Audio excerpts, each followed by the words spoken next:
Students, my self Asif Saifi. आज हम लोग पढ़ने जा रहे हैं NIS 10th क्लास हिंदी का पार्ट 1 बहादुर। तो इस पार्ट को समझने की कोशिश करते हैं। सबसे पहले हम समरी की ओर चलते हैं।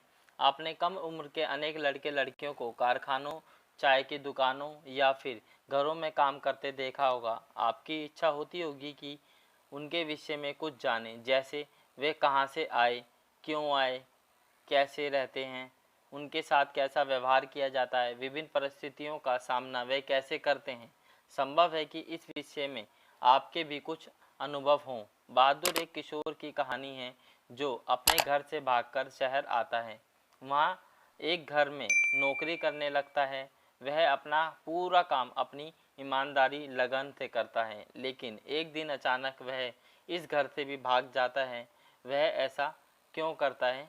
तो इस पाठ के उद्देश्य पढ़ने की कोशिश करते हैं। उद्देश्य पाठ को पढ़ने के बाद हम समझ पाएंगे। बहादुर के घर से भागने के मनोवैज्ञानिक कारणों को स्पष्ट कर सकेंगे। वयस्कों, विशेषत किशोरों पर सामाजिक परिवेश के दबाव को समझेंगे। विभिन्न परिस्थितियों वाले दो किशोरों के व्यवहार में अंतर स्पष्ट कर सकेंगे। बहादुर के प्रति परिवार के प्रत्येक व्यक्ति के व्यवहार का कारण सहित टिप्पणी कर सकेंगे। बहादुर के नौकरी छोड़कर भाग जाने के बाद सभी के पछताने का कारण भी बता सकेंगे। बहादुर जैसे किसी अन्य किशोर के रहन सहन पर टिप्पणी कर सकेंगे। कहानी के मुख्य पात्रों का चरित्र चित्रण कर सकेंगे। कहानी की भाषा शैली पर टिप्पणी कर सकेंगे। पाठ का मूल पाठ है। आइए इस कहानी को एक बार ध्यान से पढ़ लेते हैं। आपकी सहायता के लिए मैं आए कठिन शब्दों के अर्थ हाशिए पर बताता चलूँगा। बहादुर। सहसा मैं काफ़ी गंभीर हो गया था, जैसे कि उस व्यक्ति को हो जाना चाहिए जिस पर एक भारी दायित्व आ गया हो। वह सामने खड़ा था और आँखों को बुरी तरह मलका रहता था। 12-13 वर्ष की उम्र, ठिंगना, चकैत शरीर, गोरा रंग और चपटा मुँह। वह सफ़ेद नेकर, आधी बाँह की सफ़ेद कमीज और भूरे रंग का पुराना जूता पहने था। उसके गले में स्काउटों की तरह एक रुमाल बंधा था। उसको घेर कर परिवार के अन्य लोग खड़े थे। निर्मला चमकती दृष्टि से कभी लड़के को देखती और कभी मुझको, और अपने भाई को। निश्चय ही वह एक पंच बराबर हो गई थी। उसको लेकर मेरे साले साहब आए थे। कभी लड़के को देखती और कभी मुझको, और अपने भाई को। निश्चय ही वह एक पंच बराबर हो गई थी। उसको लेकर मेरे साले साहब आए थे। नौकर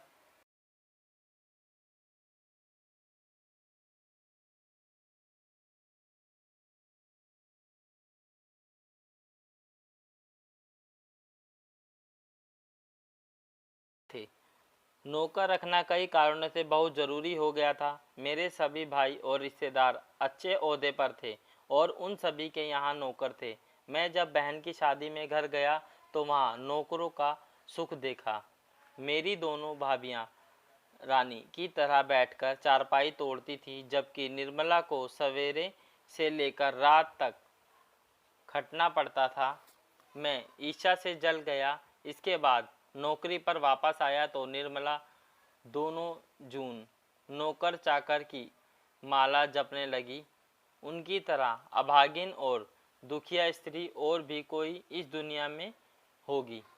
वे लोग दूसरे होते हैं जिनके भाग्य में नौकर का सुख होता है।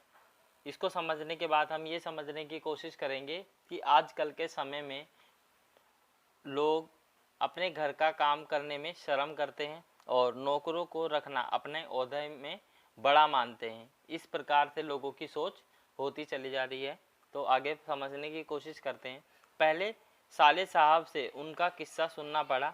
वह एक नेपाली था जिसका गांव नेपाल और बिहार की सीमा पर था। उसका बाप युद्ध में मारा गया था और उसकी माँ सारे परिवार का भरण पोषण करती थी। माँ उसकी बड़ी गुस्सैल थी और उसको बहुत मारती थी। माँ चाहती थी कि लड़का घर के काम धाम में हाथ बटाए, जबकि वह पहाड़ या जंगलों में निकल जाता और पेड़ों पर चढ़कर चिड़ियों के घोंसले में हाथ डालकर उनके बच्चे पकड़ता या फल तोड़ तोड़ कर खाता। कभी कभी वह पशुओं को चराने के लिए ले जाता था। उसने एक बार उस भैंस को बहुत मारा जिसको उसकी माँ बहुत प्यार करती थी, और इसीलिए उससे वह बहुत चिढ़ता था। मार खाकर भैंस भागी भागी उसकी माँ के पास चली गई, जो दूरी पर एक खेत में काम कर रही थी। माँ का माथा ठनका, बेचारा बेजुबान जानवर चरना छोड़कर यहाँ क्यों आएगा? जरूर उसने उसको काफ़ी मारा है। वह गुस्से से पागल हो गई। जब लड़का आया तो माँ ने भैंस की मार का काल्पनिक अनुभव करके एक डंडे से उसकी दुगनी पिटाई की और उसको वहीं कराता हुआ छोड़कर घर लौट आई। लड़के का मन माँ से फट गया और वह रात भर जंगल में छिपा रहा। जब सवेरा होने को आया तो वह घर पहुंचा और किसी तरह अंदर चोरी छुपे घुस गया। फिर उसने घी की हंडिया में हाथ डालकर माँ के रखे रुपए में 2 रुपए निकाल लिए। अतः में अंत में 9 2 11 हो गया। वहाँ से 6 मील की दूरी पर बस स्टैंड था, जहाँ गोरखपुर जाने वाली बस मिलती थी। तुम्हारा नाम क्या है जी? मैंने पूछा। दिल बहादुर साहब। उसके स्वर में एक मीठी झंझनाहट थी। मुझे ठीक ठीक याद नहीं कि मैंने उसको क्या हिदायत दी। शायद यह कि वह शरारतें छोड़कर ढंग से काम करे और इस घर को अपना घर समझे। इस घर में नौकर चाकर को बहुत प्यार से इज्जत से रखा जाता है। जो सब खाते पहनते हैं वहीं नौकर चाकर खाते पहनते हैं। अगर वह यहाँ रह गया तो ढंग शऊर सीख जाएगा, घर के और लड़कों की तरह पढ़ लिख जाएगा और उसकी जिंदगी सुधर जाएगी। निर्मला ने उसी समय कुछ व्यवहारिक उपदेश दे डाले। इस मोहल्ले में बहुत तुच्छ लोग रहते हैं। वह ना किसी के यहाँ जाए और ना किसी का काम करे। कोई बाजार से कुछ लाने को कहे तो वह अभी आता हूँ कहकर अंदर खिसक जाए। उसको घर से सभी लोगों से सम्मान और तमीज से बोलना चाहिए, और भी बहुत सी बातें। अंत में निर्मला ने बहुत ही उदारतापूर्वक लड़के के नाम में से दिल शब्द उड़ा दिया।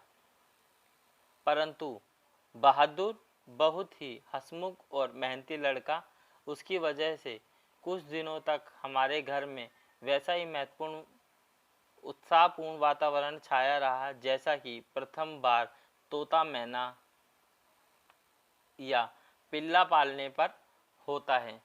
सवेरे सवेरे ही मोहल्ले के छोटे छोटे लड़के घर के अंदर आकर खड़े हो जाते और उसको देखकर हंसते या तरह तरह के प्रश्न करते। ए तुम लोग छिपकली को क्या कहते हो? ए तुमने शेर देखा है? ऐसी ही बातें उससे पहाड़ी गाने की फरमाइशें की जाती। घर के लोग भी उससे इसी प्रकार की छेड़खानियां करते थे। वह जितना उत्तर देता उससे अधिक हंसता था। उसको उसके खाने और नाश्ते की बड़ी फिक्र रहती। निर्मला आंगन में खड़े होकर पड़ोसियों को सुनाते हुए कहती, बहादुर आकर नाश्ता क्यों नहीं कर लेते? मैं दूसरी औरतों की तरह नहीं हूँ जो नौकर चाकर को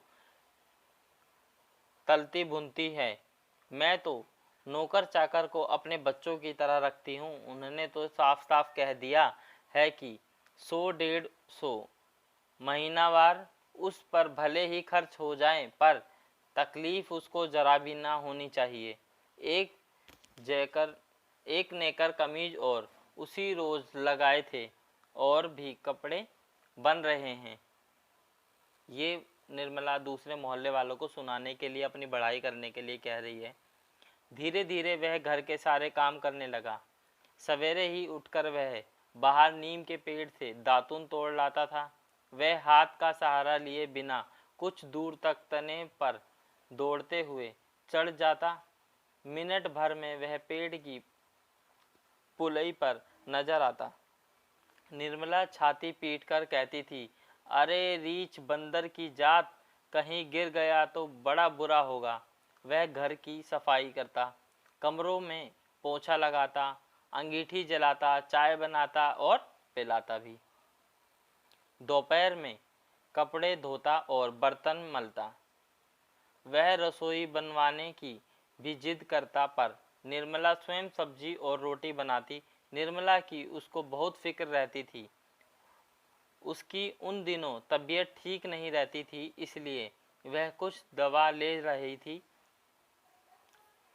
उसकी उन दिनों तबीयत ठीक नहीं रहती थी, इसलिए वह कुछ दवा ले रही थी। बहादुर उसको कोई काम करने देखकर कहता था, माताजी मेहनत ना करो, तकलीफ बढ़ जाएगा। वह कोई भी काम करता होता, समय होने पर हाथ धोकर भालू की तरह दौड़ता हुआ कमरे में जाता और दवाई का डिब्बा निर्मला के सामने लाकर रख देता। जब मैं शाम को दफ्तर से आता तो घर के सभी लोग मेरे पास आकर दिन भर के अपने अनुभव सुनाते थे। बाद में वह भी आता था। वह एक बार मेरी ओर देखकर सिर झुका लेता और धीरे धीरे मुस्कुराने लगता। वह किसी बहुत ही मामूली घटना की रिपोर्ट देता। बाबूजी, बहन जी का एक सहेली आया था, या बाबूजी, भैया सिनेमा गया था। उसके बाद वह इस तरह हंसने लगता, गोया बहुत ही जिम्मेदार बात कह दी हो। मैं सबसे बातचीत करना चाहता था, पर ऐसी इच्छा रखते हुए भी मैं जानबूझकर बहुत गंभीर हो जाता था और दूसरी ओर देखने लगता था। निर्मला कभी कभी उससे पूछती थी, बहादुर तुमको अपनी माँ की याद नहीं आती? नहीं। क्यों? वह मारता क्यों था?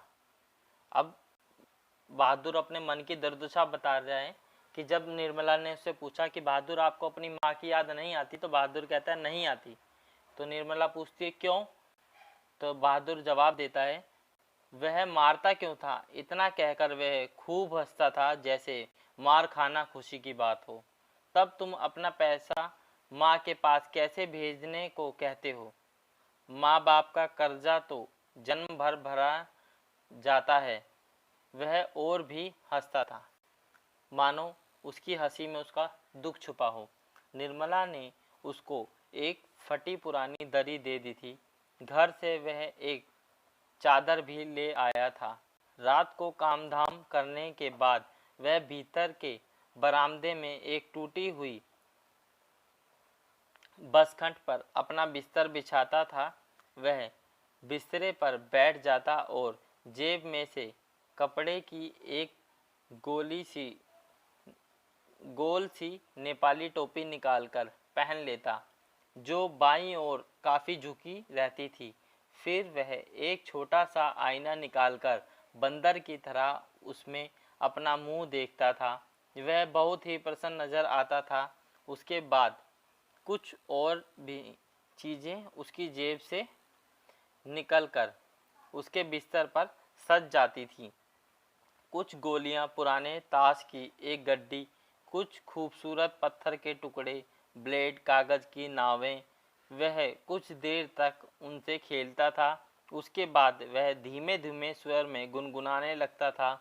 उन पहाड़ी गानों का अर्थ हम समझ नहीं पाते थे, पर उनकी मीठी उदासी सारे घर में फैल जाती, जैसे कोई पहाड़ की निर्जनता में अपने किसी बिछुड़े हुए साथी को बुला रहा हो।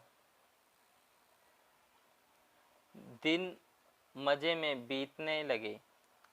बरसात आ गई थी, पानी रुकता था और बरसता था। मैं अपने को बहुत ऊंचा महसूस करने लगा था और परिवार और संबंधियों के बड़प्पन तथा शान बान पर मुझे सदा गर्व रहता है।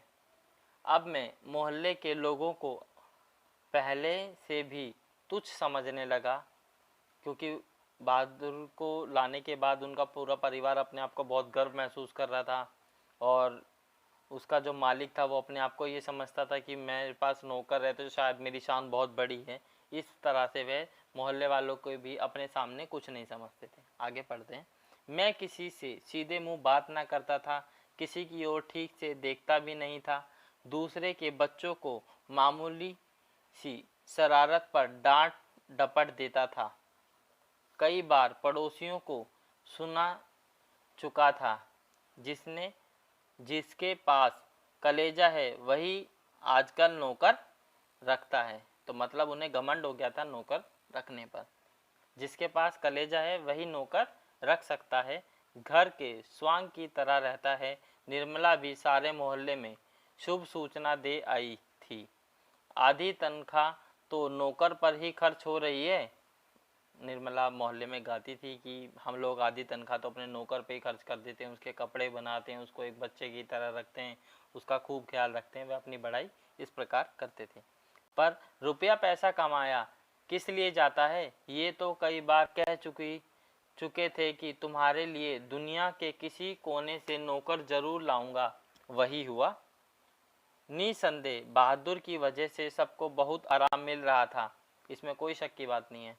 घर खूब साफ और चिकना रहता, कपड़े चमाचम सफ़ेद। निर्मला की तबीयत भी काफ़ी सुधर गई थी। अब कोई एक खर भी ना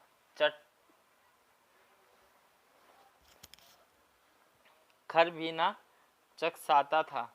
किसी को मामूली काम करना होता तो वह बहादुर को आवाज़ देता, बहादुर एक गिलास पानी, बहादुर पेंसिल नीचे गिरी है उठाना।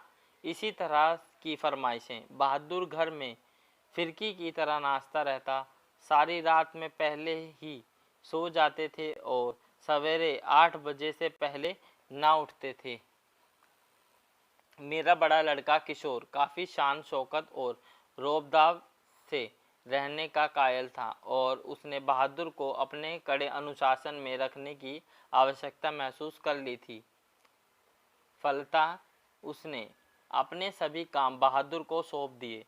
सवेरे उसके जूते में पॉलिश लगनी चाहिए। कॉलेज जाने के ठीक पहले साइकिल की सफाई जरूरी थी। रोज ही उसके कपड़ों की धुलाई और इस्त्री होनी चाहिए और रात में सोते समय वह नित्य बहादुर से अपने शरीर की मालिश कराता और मुक्की भी लगवाता। इस पर इतनी सारी फरमाइशों की पूर्ति में कभी कभी कोई गड़बड़ी भी हो जाती। जब ऐसा होता किशोर गर्जन तर्जन करने लगता, उसको बुरी बुरी गालियां देता और उस पर हाथ छोड़ देता। मार खाकर बहादुर एक कोने में खड़ा हो जाता, एकदम चुपचाप होकर। अब उसको उनका बेटा धमका रहा है, देख बे किशोर, चेतावनी देता, मेरा काम सबसे पहले होना चाहिए, अगर एक काम भी छूटा तो मारते मारते हुलिया टाइट कर दूंगा। साला कामचोर, करता क्या है तू, बैठा बैठा खाता है।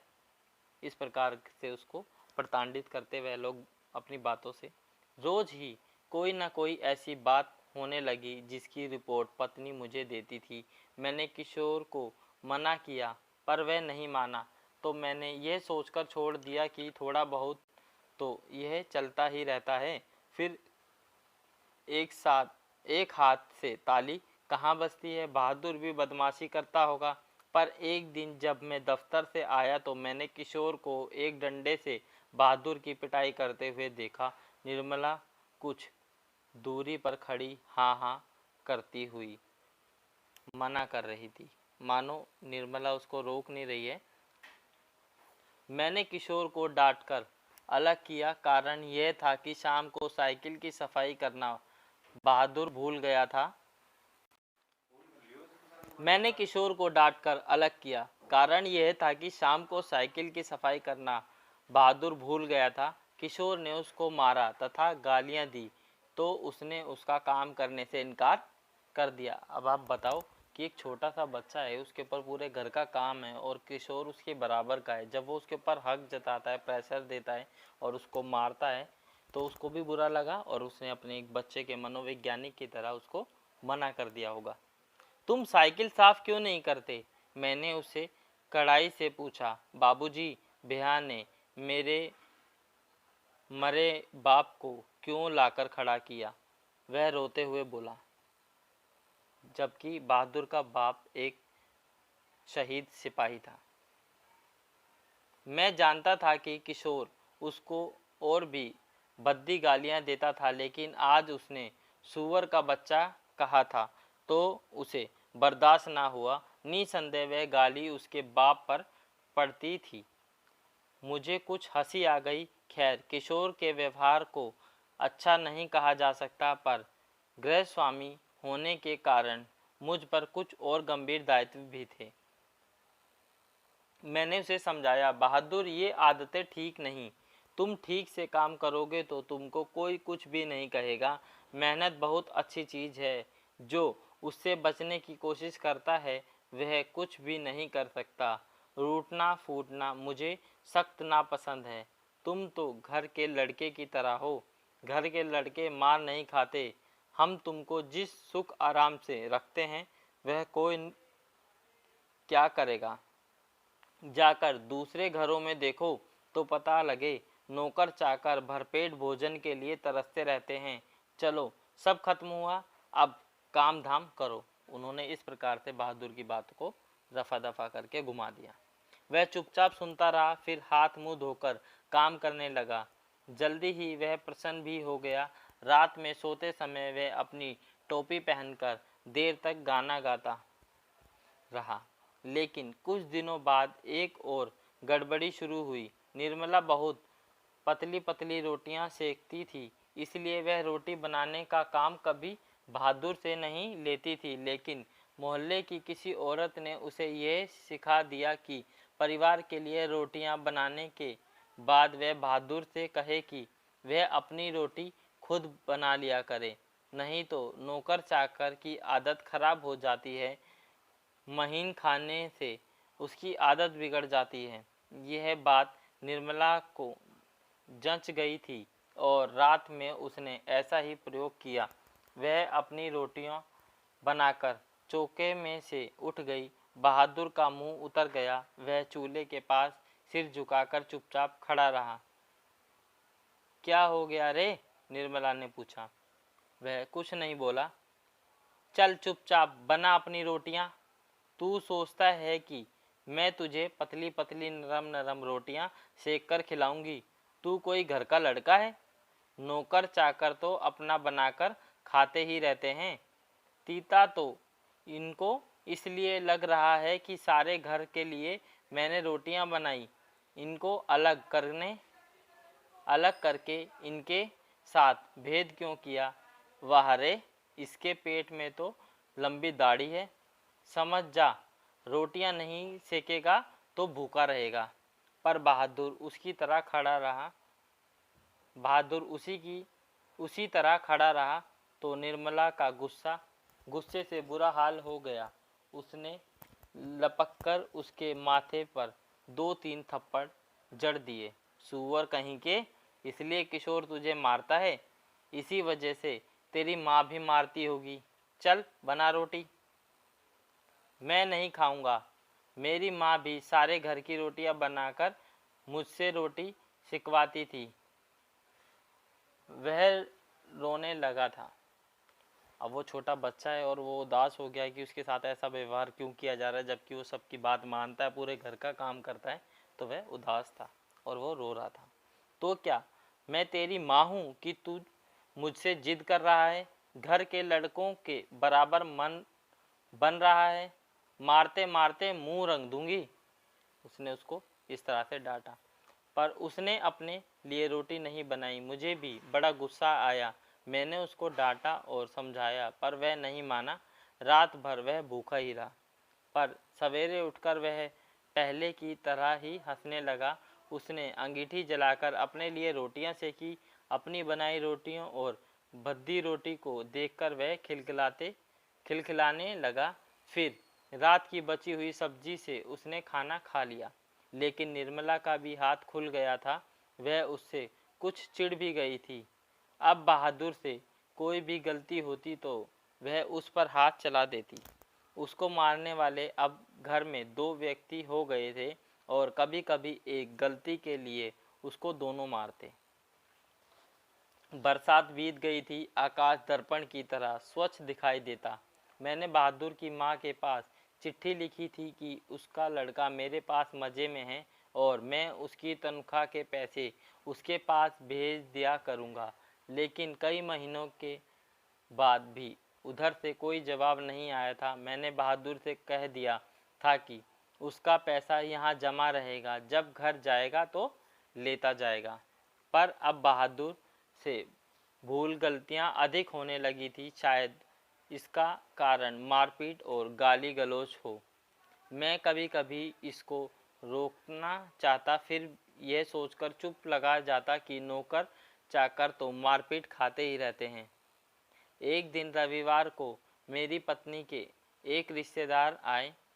वे बीवी बच्चों के साथ थे। वह अपने किसी खास संबंधी से यहाँ आए थे, तो यहाँ भी भेंट मुलाकात करने के लिए चले आए थे। घर में बड़े चहल पहल मच गई। मैं बाजार से गेहूँ, मछली और देहरादूनी चावल ले आया। नाश्ते पानी के बाद बातों की जलेबी छनने लगी, पर इसी समय एक घटना हो गई। अचानक उस रिश्तेदार की पत्नी नीचे फर्श पर झुककर देखने लगी कि उसने चारपाई के अंदर झांककर देखा और अंत में कमरे के अंदर चली गई और फर्श पर पड़े हुए कागजों को उठाकर जांच पड़ताल करने लगी। क्या बात है? मैंने पूछा। रिश्तेदार की पत्नी जबरदस्ती मुस्कुराकर मजबूरी से सिर हिलाते हुए बोली, क्या बताएं, 11 रुपये साड़ी के खूट से निकालकर यहीं चारपाई पर रखे थे, पर वे मिल नहीं रहे। आपको ठीक याद है ना? हाँ हाँ, खूब अच्छी तरह याद है। ये रुपए मैंने खूंट में बांध कर रखे थे, मतलब अपने पल्ले से बांध कर रखे थे। फिर वे रुपए चारपाई पर रख दिए थे कि 4 रुपए की मिठाई मंगा लूँगी और कुछ बच्चों के हाथ पर रख दूँगी। रास्ते में कोई ढंग की दुकान नहीं मिली थी, नहीं तो उधर से ही लाती। किसी के यहाँ खाली हाथ जाने में अच्छा नहीं लगता, बताइए। अब तो मैं कहीं की ना रही। फिर मेरी ओर झुककर धीमे स्वर में कहा था, जरा उससे पूछिए ना, वह इधर आया था। कुछ देर तक वह यहाँ खड़ा रहा, फिर तेजी से बाहर चला गया। अब वो बहादुर की तरफ इशारा कर रही है, जबकि उसके पास खुद ही पैसे नहीं थे और वह कंजूस औरत थी। अब वो अपनी इज्जत बचाने के लिए ऐसी बात कर रही है। अरे नहीं, वह ऐसा नहीं है, मैंने कहा। You do not know, these people are expert in this art.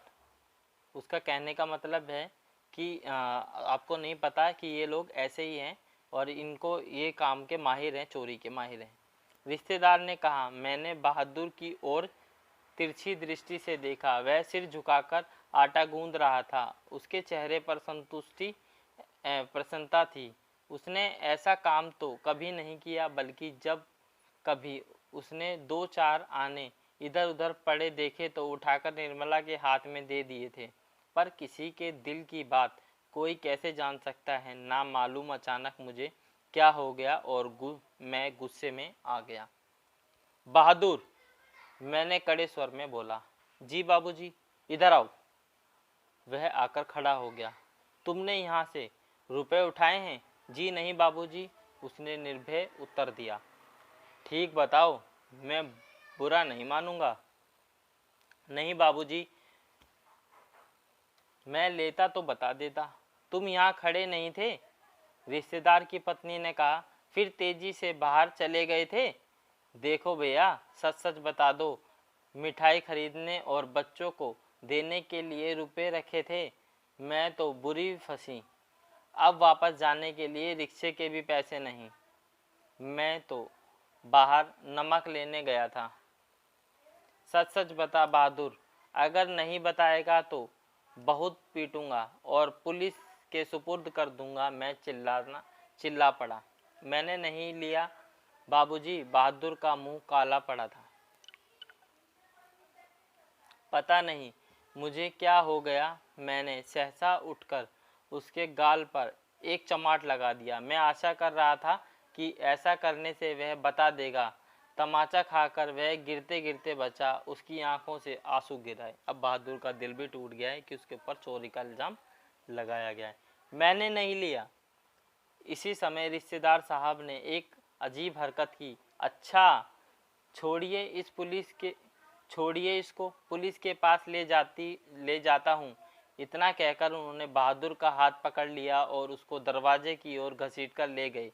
पर दरवाजे के पास उससे धीरे से बोले, देखो, तुम मुझे बता दो, मैं कुछ नहीं करूँगा, बल्कि तुमको इनाम में 2 रुपये दूंगा। पर बहादुर ने इनकार कर दिया। इसके बाद रिश्तेदार साहब दो तीन बार उसको दरवाजे की ओर खींचकर ले गए जैसे पुलिस को देने ही जा रहे हैं, लेकिन आगे बढ़कर वे रुक जाते और उससे धीमे धीमे शब्दों में पूछताछ करने लगते। अंत में हारकर उन्होंने उसको छोड़ दिया और वापस आकर चारपाई पर बैठते हुए हंसकर बोले, जाने दीजिए, ये सब बड़े घाघ होते हैं, मतलब नीडर होते हैं, ये मानते नहीं है। किसी झाड़ी वाली में छिपा आया होगा या जमीन में गाड़ आया होगा। मैं तो इन बातों को खूब जानता हूँ। भालू बंदर से कम थोड़े होते हैं ये, इसलिए इतना नुकसान लिखा था। इसके बाद निर्मला ने भी उसको डराया धमकाया और 2-4 तमाचे जड़ दिए, पर वह नहीं करता रहा। इस घटना के बाद बहादुर काफ़ी डांट मार खाने लगा। घर के सभी लोग उसको कुत्ते की तरह दुराया करते। किशोर तो जैसे उसकी जान के पीछे पड़ गया था। वह उदास रहने लगा और काम में लापरवाही करने लगा। एक दिन मैं दफ्तर से विलंब से आया, मतलब देरी से आया। निर्मला आंगन में चुपचाप सिर पर हाथ रखकर बैठी थी। अन्य लड़कों का पता नहीं था, केवल लड़की अपनी माँ के पास खड़ी थी। अंगीठी अभी जली नहीं थी। आंगन गंदा पड़ा था, बर्तन बिना मले हुए रखे थे। सारा घर जैसे काट रहा था।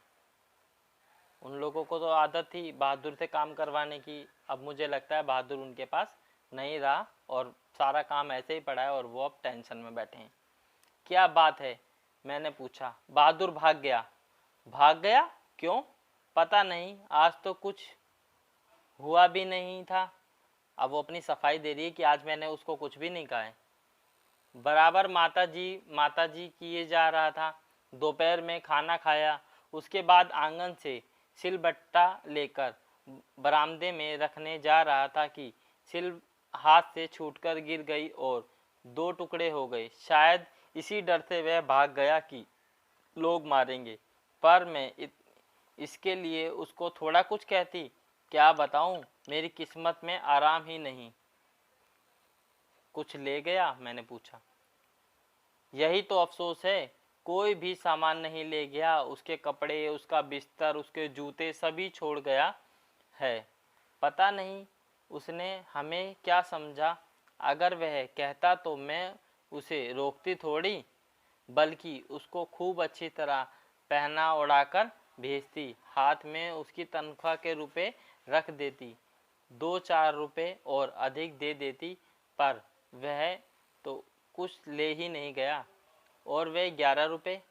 अरे वह सब झूठ है, मैं तो पहले ही जानती थी। अब देखो उन रिश्तेदारों की सफाई भी सामने आने वाली है। अरे वह तो सब झूठ है, मैं तो पहले ही जानती थी कि वे लोग बच्चों को कुछ देना नहीं चाहते थे, इसलिए अपनी गलती और लाज छिपाने के लिए यह प्रपंच रख रहे थे। उन लोगों को क्या मैं जानती नहीं? कभी उनके रुपए रास्ते में गुम हो जाते हैं, कभी वे गलती से घर ही पर छोड़ आते हैं। मेरे कलेजे में तो जैसे कुछ हो रहा है। किशोर को भी बड़ा अफसोस है। उसने सारा शहर छान मारा, वह बहादुर नहीं मिला।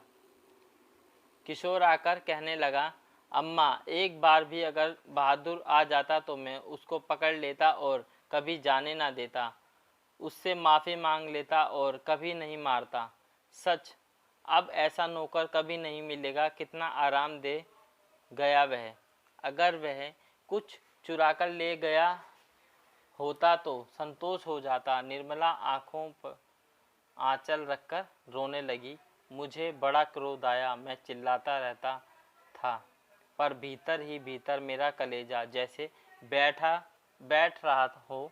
मैं वहीं चारपाई पर सिर झुकाकर बैठ गया। मुझे अब अजीब सी घुटन का अनुभव हो रहा था। यदि मैं ना मारता तो शायद वह ना जाता। मैंने आंगन में नज़र दौड़ाई और स्टूल पर उसका बिस्तर रखा था। अलगनी पर उसके कुछ कपड़े टंगे थे। स्टूल के नीचे वह भूरा जूता था जो मेरे साले साहब के लड़के का था। मैं उठकर अलगनी के पास गया और उसके नेकर की जेब में हाथ डालकर उसका सामान निकालने लगा। वह गोलियां, पुराने ताश और ताश की गड्डी, खूबसूरत पत्थर, ब्लेड, कागज़ की नावें, ये सारी चीज़ उसकी जेब से मिली। परंतु ये चैप्टर समाप्त हो गया है। आशा करता हूँ आप लोगों को समझ आए और आगे से NIOS के सभी पार्ट आपको इसी चैप्टर के इसी लिंक पर मिल जाएंगे। तो हमारे चैनल को लाइक करें, सब्सक्राइब करें, कमेंट करें। अगर कोई भी कमी रह गई हो तो प्लीज़ कमेंट करके हमें बताएं। Thank you so much. Good day. Thanks for watching. Please like and subscribe my channel and press the bell icon for more videos and information.